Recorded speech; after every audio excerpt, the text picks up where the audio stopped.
श्रीहरदास। प्राचीन काल में समतप्तक नाम के एक विद्वान ने घोर तपस्या करके पापों से मुक्ति हासिल की। वह निर्मल ज्ञान प्राप्त करने के बाद वनवासी हो गए। उनका संपूर्ण जीवन तपस्या में बीत रहा था। एक दिन उनके मन में विचार आया कि मैंने कभी तीर्थ यात्रा नहीं की, जिसके बिना एक सनातन धर्मी का जीवन अधूरा माना जाता है। ऐसा सोचकर समतप्तक महान तीर्थों की यात्रा करने के लिए निकल पड़े। ऋषि समतप्तक तीर्थों की यात्रा के लिए निकल तो पड़े थे, लेकिन उन्हें अपनी तपस्थली के अतिरिक्त किसी दूसरे क्षेत्र में विचरण करने का अनुभव नहीं था। इसलिए वह मार्ग भटक गए और एक घने जंगल में पहुंच गए। वहां भूख और प्यास से पीड़ित हो रहे थे। उन्हें किसी सरोवर या तालाब की तलाश थी, लेकिन उस घने डरावने जंगल में कुछ भी दिखाई नहीं दे रहा था। चारों तरफ से सिर्फ हिंसक जानवरों की आवाज ही आ रही थी। उस जंगल में भटकते भटकते समतप्तक ऋषि को एक विशाल बरगद का पेड़ दिखाई दिया, जिस पर एक शव लटक रहा था, जिसके साथ 5 प्रेत लिपटे हुए थे। वह उस शव का भक्षण कर रहे थे। इन प्रेतों का स्वरूप बेहद विभत्स था। उनका पूरा शरीर सूखा हुआ था और उनके सभी आंतरिक अंग बाहर दिखाई दे रहे थे। जैसे ही इन भयानक प्रेतों ने समतप्तक ऋषि को देखा, वह सभी दौड़ते हुए आए और उन्हें घेर लिया। सभी प्रेत आपस में झगड़ने लगे कि इस मनुष्य को कौन खाएगा। भयभीत होकर समतप्तक भगवान से प्रार्थना करने लगे। तब उनकी रक्षा के लिए श्री हरि ने मणिभद्र यक्ष को भेजा, जिन्होंने अपनी ताकत से उन प्रेतों को बांध लिया और ऋषि समतप्तक के चरणों में डाल दिया। मणिभद्र यक्ष की प्रताड़ना और ऋषि समतप्तक की जप तप और पूजा के प्रताप से प्रेतों की सुबुद्धि जागी। उनमें अपने पूर्व जन्म की स्मृति जाग गई। वह सभी समतप्तक ऋषि से क्षमा मांगने लगे और कहने लगे कि पूर्व जन्म के पापों के कारण हम सभी प्रेतों को ये निर्कष्ट योनि प्राप्त हुई है। हमारे नाम हैं पयुषित, शुचिमुख, शिखाग्र, रोदक और लेखक। हे पाप रहित ऋषिवर, आपके दर्शन करके आपके तप के प्रभाव से हमारी बुद्धि निष्पाप हो गई है। तब ऋषि समतप्तक ने उन 5 प्रेतों से उनकी इस दुर्गति का कारण पूछा। प्रेतों ने अपनी कहानी बतानी शुरू कर दी। सबसे पहले पयुषित नाम के प्रेत ने अपनी कहानी बताई। उसने कहा कि पयुषित का अर्थ होता है झूठा और बासी। मैंने पिछले जन्म में श्राद्ध पक्ष के दौरान विद्वानों को अपने घर में भोजन के लिए न्योता दिया था, लेकिन जिस विद्वान ब्राह्मण को मैंने बुलाया था वह बेहद वृद्ध थे और बड़ी मुश्किल से चल पाते थे। उन्हें अपने घर से मेरे घर तक पहुंचने में काफी देर लग रही थी, लेकिन इस दौरान मेरा भूख से बुरा हाल हो गया और मैंने जो भी भोजन बनाया था उसे खुद ही खा गया। इसके बाद जब बुजुर्ग विद्वान मेरे घर तक पहुंचे तो मैंने उन्हें झूठा भोजन ही परोस दिया। इस पाप के कारण मुझे प्रेत योनि मिली। दूसरे प्रेत का नाम शुचिमुख था, यानी जिसका मुख सुई के छेद के समान हो। उसने बताया कि वह पिछले जन्म में एक लुटेरा था।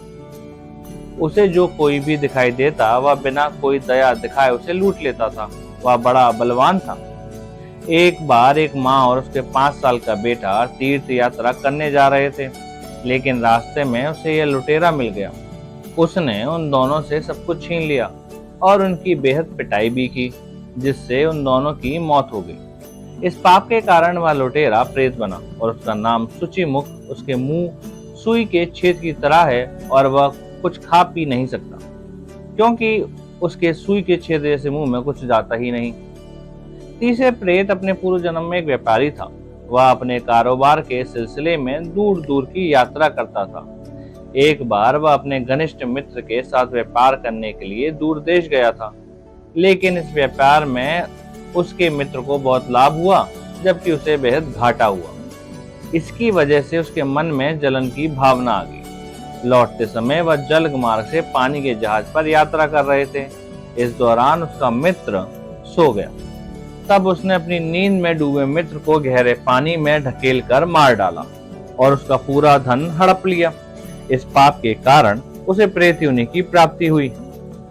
चौथा प्रेत अपने पूर्व जन्म में एक जमींदार था। उसके अधिकार में 100 गांव थे। लेकिन उसकी धन संपत्ति की लालसा कम नहीं हुई।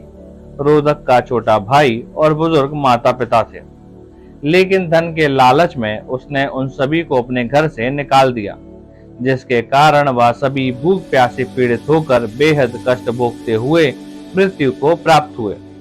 इस पाप के कारण वह प्रेत योनि में भटकने लगा। पांचवा प्रेत एक मंदिर का पुजारी था। वह उज्जैन के एक बेहद प्रतिष्ठित मंदिर में भगवान की सेवा के लिए नियुक्त था, लेकिन वह स्वभाव से बेहद लालची था। एक बार उसने मंदिर में लगी हुई भगवान की मूर्तियों के आभूषण और रत्न निकाल लिए, जिसकी वजह से ईश्वरी श्री विग्रह बेहद कुरूप दिखाई देने लगे। उसी समय वहां का राजा पूजा करने के लिए वहां पर आया। उसने भगवान की कुरूप मूर्तियों को देखा तो संकल्प किया कि जिसने भी ये कुकृत्य किया है उसे वह मृत्यु दंड देगा। राजा का ऐसा संकल्प सुनकर पुजारी डर के मारे कांपने लगा। जब राजा भगवान के सामने सिर झुकाकर प्रणाम कर रहा था, तभी उसने राजा की तलवार उठाकर उसका सिर काट दिया और वहां से भाग खड़ा हुआ। लेकिन उसके पाप ने उसका पीछा किया और वह प्रेत बनकर इस भयानक वन में रहने लगा। ऋषि समतप्तक ने इन प्रेतों से उनकी दर्द भरी कहानी सुनी और पूछा कि तुम सभी का आचरण और आहार क्या है। प्रेतों ने जवाब दिया कि जिस घर में पूजा पाठ, शुभ कर्म, साफ सफाई, श्राद्ध और तर्पण नहीं किए जाते हैं, हम उन घरों में बेहद आसानी से प्रवेश कर जाते हैं। वहां रहने वाले के शरीर से निकली गंदगी ही हमारा भोजन है। जल्द ही हम ऐसे अशुद्ध घरों में रहने वाले लोगों को अपने जैसा बना लेते हैं। हम सभी अज्ञानी, तामसी और मंदबुद्धि हैं और ऐसे ही लोगों के बीच रहना पसंद करते हैं। लेकिन आज आपके सत्संग और तप के प्रभाव के कारण हमारी पूर्व जन्म की स्मृति जाग गई। उन प्रेतों की राम कहानी सुनकर ऋषि समतप्तक को दया आ गई। उन्होंने कहा कि हजारों वर्ष प्रेत योनि में रहने के बाद उनके पापों का क्षय हो गया है। उन्होंने भगवान श्री कृष्ण से उन प्रेतों के पाप क्षमा कर देने की प्रार्थना की। भगवान ने भी ऋषि समतप्तक की गुहार पर उन प्रेतों के पाप क्षमा किए और उन्हें सद्गति प्रदान की। ये कथा सुनाने के बाद भगवान श्री कृष्ण ने गरुड़ जी से कहा कि मनुष्य को ऐसा लगता है कि वह भागकर अपने दुष्कर्म से बच सकता है, लेकिन यह सत्य नहीं है। पाप मनुष्य के पीछे पीछे चलता है और आखिरकार उसे शिकार बनाकर ही दम लेता है। इसलिए पाप से दूर रहना चाहिए। यदि गलती से कोई पाप हो भी जाए तो उसके लिए तुरंत पश्चाताप करते हुए क्षमा मांगनी चाहिए। मनुष्य प्रतिदिन हजारों कर्म करता है। उन कर्मों में पाप और पुण्य दोनों होते हैं, जिनके प्रभाव से बचने के लिए उसे अपनी सभी कर्म मुझे अर्थात श्री कृष्ण को समर्पित करना चाहिए और निष्काम जीवन व्यतीत करना चाहिए। ऐसे ही दिव्य कथा सुनने के लिए चैनल को सब्सक्राइब करें और घंटी दबाएं और कमेंट करें। श्री हरि नारायण।